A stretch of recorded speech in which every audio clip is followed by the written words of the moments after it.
Hello world, my name is Sarah and welcome to my book channel. Alright, so I'm doing my third book talk, I believe. Third book talk of everness. I'm here to talk about Clockwork Angel by Cassandra Clare. Oh my goodness, so many feels right now. If you have not read this book, go read it, have emotions, and then come back because I need to express my feelings on this book. It's all very frustrating. Clockwork Angel, oh my goodness. Tessa Gray, oh my goodness. Will Herondale, oh my goodness. So it starts off and she gets off the main from New York City, and I was like, ooh, New York, where these books take place. Yeah. So she gets off the main, it's a boat, and she's in London now. And then these people come, she goes to the Dark Sisters, but she gets in a carriage that has like snakes eating tails, and it says the Pandemonium Club on it, or Pandemonium or something, and I'm like, Pandemonium, like the club that Clary goes to in City of Bones. Sorry, I should do like a spoiler that if you've not read the City of Bones series, you should not also be reading this because spoilers! Then she the Dark Sisters' house, so her brother was there, and he sent her a note to get her to come to London. And when she's in London, the Dark Sisters, which are these like warlocks, but one of them's not actually a warlock, she's a demon. Anyways, the Dark Sisters, Mrs. Black and Mrs. Dark, I think those are their names. They are like getting her to change, and she can change into people and like touch their minds and like read their thoughts and speak like them, and it's weird. But they get her to practice on dead people, so she changes into dead people, and then they tie her up so she doesn't get out, and then she gets out of the ties, and someone's like in the house, so she hides behind the door because she doesn't want to get in trouble, and she has like this, I think, pitcher or vase or something like that, and opens the door, smashes him on the head, and it was Will Herondale, and he came to save her, and then they meet, and it was like, oh, you guys need to get married now. Like, what? I think that's like my line. That is like my line. In like every book I've ever read, I always say they need to get married now, but they do. Like, honestly, Will Herondale is like the cutest. Like, not even the cutest. He's not even the sweetest either. He's just Will. And at first, I was really iffy about this book because I'm like, oh, he'll never be Jace. He'll never be Jace. But he is Jace because he's Will Herondale. Jace Herondale and Will Herondale, and they're like equal, except Jace is a more blonde version of the Will Herondale. And then there's Jem Carstairs. I always found that funny. Carstairs, like car stairs, yeah.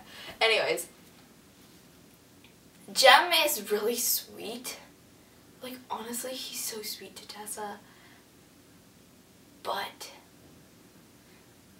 see that she really likes Will, because she's like thinking about Will and everything's Will, and then there are a few occasional thoughts about Jem, but then she's like, no, Will. So the story progresses, and the whole time, like not the whole time, but a lot of the time, they're trying to find her brother Nate, who has just gone MIA. Like the Dark Sisters have him or something, but the Dark Sisters don't have him because they've been reporting her process to the Magister, who wants to marry Tessa, and so they eventually do find Nate, but they have to go to this guy named De Quincey, and he's the head vampire or whatever, and he throws these parties where he like tortures humans, I guess, and he like drains their blood, but only the criminals, but that's like against the Accords, so the Clave needs proof of that, So Tessa changes into Camille, who's a vampire, and I recognize her from the Mortal Instruments series, and I was like, Camille, yeah! Like, I don't like you, but yeah! And I recognize you. And then Magnus is there, just Magnus, and I think there's like a scene in this, I don't even remember like what happened exactly. It was something about that, and then there's Magnus. So there's all these shadow hunters, and then there's Magnus with blue sparks, like blue. Yeah, I thought that was so funny. They find out the guy that they're torturing, it's Nate, so they go and they try and get Nate, and they save Nate, and then, but DeQuincy is like rampaging. So they kill all the vampires that were with DeQuincy, except for DeQuincy, like, gets away, he goes up the roof or something.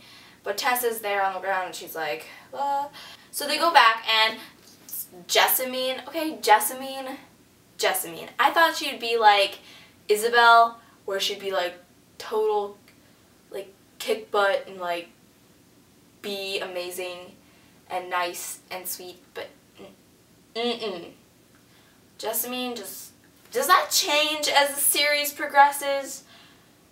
Will I hate, well, I don't hate her. Will I like Jessamine more? Because I kind of did at the end of this book, because I was like, I hate you, I hate you, I hate you. And then I got to like here, and I was like, oh, I kind of like her. She goes for Nate when Nate is like recovering, and the Shadow Hunter, no, what's his name? Silent Brother, haha, Brother Enoch, I believe that's his name. And he comes and he like fixes Nate, but he's like mentally unstable. So then one time he like gets out and he goes into the drawing room and they have this conversation and it's like, what? And the window's open, it's freezing cold, and anyways, so story goes on and on and on and on and on.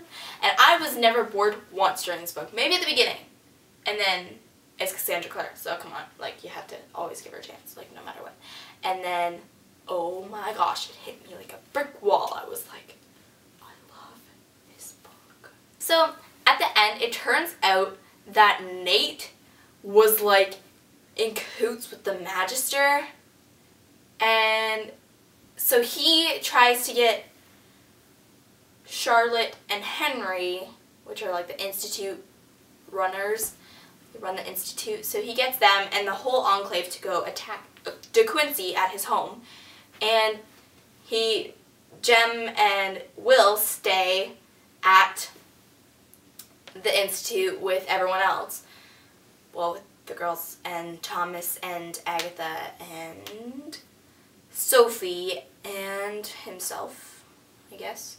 And so he gets Jem and Will, and he gets them to go after the Dark Sisters. Mortman went to like, he's the Magister? What? Like, I'm like, you're Medine, no! What? And then it all started coming back into place. Like, he's the one who brought Nate to the Pandemonium Club in the first place. And, like, and then so Will and Jem go to the Dark Sisters' house because he needs to go kill them. They already killed Mrs. Black, so they just have to go kill Mrs. Dark. That's the demon. They already killed the warlock, so they have to kill the demon. Because apparently they want to put like these demon energies into these Ottoman things. Like, not Ottomans, like, no, like these like robot creepy things that are like really fast, and it's like a zombie apocalypse of robots. And oh, it's a robo-apocalypse. But they do, like, they're really weird. And they like attack Jem and Tessa when they're on the bridge. And I thought he was gonna kiss her. If he kissed her, I'd be like, no! After they kill Mrs. Dark, Jem like saves this cat that she was gonna like sacrifice. And they go to, where did they go? Oh, they go back to the Institute, because that's being attacked by all of these creepy robo-apocalypse things, robots that want to get Tessa because the Magister wants to marry her. So in the end, like Tessa is in the room, like the room where no one else is, with the Magister, with Mortman, and she's talking to him, and she puts this blade to her chest. She's like, don't take another step, like don't go kill my friends or I'll kill myself, and I know that you want to marry me and you want me to change for some reason, and so I'm going to kill myself if you kill my friends. Yes. So she like turns and she puts a blade in her chest, and I was like, what? There's 2 more books. This can't be the end. What? And so Will comes in, and he is like freaking out. Like, holy crap. My heart was like in my throat. So that stopped recording because I ran out of memory, and I didn't realize that I ran out of memory until I uploaded it to edit it, and so I gotta start from scratch, kind of, not really, but continuation. When Tessa was like in the state of kind of dead, but like I thought she was dead, like I was like, no, she can't be dead, but she was covered in blood and the dagger was like went in her chest, and I was like, what? And then so Will comes in, and his reaction was like heart-wrenching. As I said before, my heart was like in my throat. I felt like sick, but like a good sick, if that makes sense. So Will is like furious, and he's like, you killed her, like to Mortman, and he's like, nope, she did it herself, blah blah blah. And then so Will like goes to like kill him or something. I can't remember what happens, but Mortman does like the sleight of hand thing, and he like explodes and goes away from the room. And I was like, what? And then I remembered his like sleight of hand reference where he like, I forget what happened exactly because it was a while ago when I read the book now. And I'm reading Clockwork Angel, or Clockwork Prince now, so Will is like holding Tessa, and he's like breathing in her scent and breathing, oh, the feels. She's like, she wakes up and she's like, Will? He's like, Tessa? He's like, but wait, because he could hear her pulse.